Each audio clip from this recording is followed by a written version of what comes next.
Well, the support acts are already kicking off their performances, and let's just unpack what we can expect with Adam Behr, reader in music, politics and society at Newcastle University. Adam, thank you so much for joining us. Oasis are about to perform for the first time in 16 years. Just for people who are not really familiar, because we do know a few of their songs, they just roll off the tongue. Why is this such a big deal? Well, I mean, your clips there stated a lot of it. They were an enormous band. I mean, they sold, well over 70. They've sold well over 70 million records. They were one of the UK's, well, actually the UK's largest band of the late 90s, early 2000s. So there's an enormous fan base.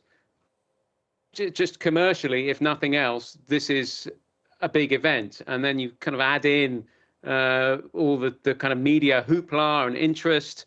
One generation of fans that saw them the first time, other people that have sort of got into them since then. It kind of snowballs and generates its own momentum. I was at their concert back in 2009. They toured where I'm from, and it wasn't really clear that they were ever going to get back together after that. Obviously, we saw such a public fallout between Liam and Noel Gallagher over the years, just constant spiteful remarks.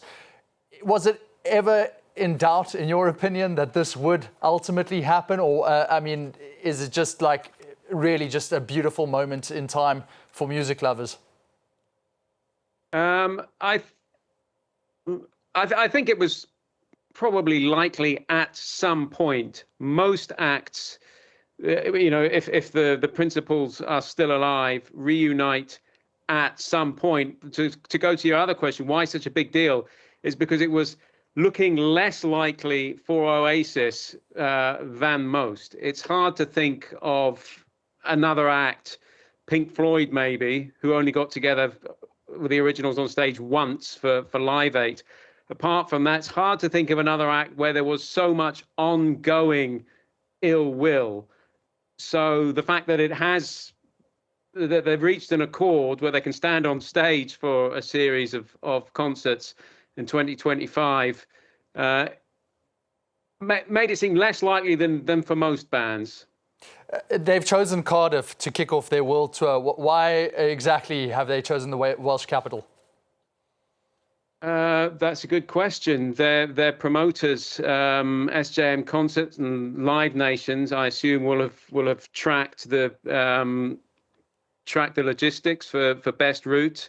Some of it might well come down to availabilities of the various stadiums and arenas. And the local calendars. That will be a logistical rationale for routing the tour the way that they've done. Adam Behr, unfortunately, we do have to end it, but I'm sure you are very keen to check out the live streaming of this Oasis performance, their first time in 16 years, and we're going to see Liam and Noel Gallagher there together singing all of their great hits. Don't look back. Let's look forward. Oasis performing right now in Wales. Thank you very much. I look forward to it indeed. Thanks to Adam.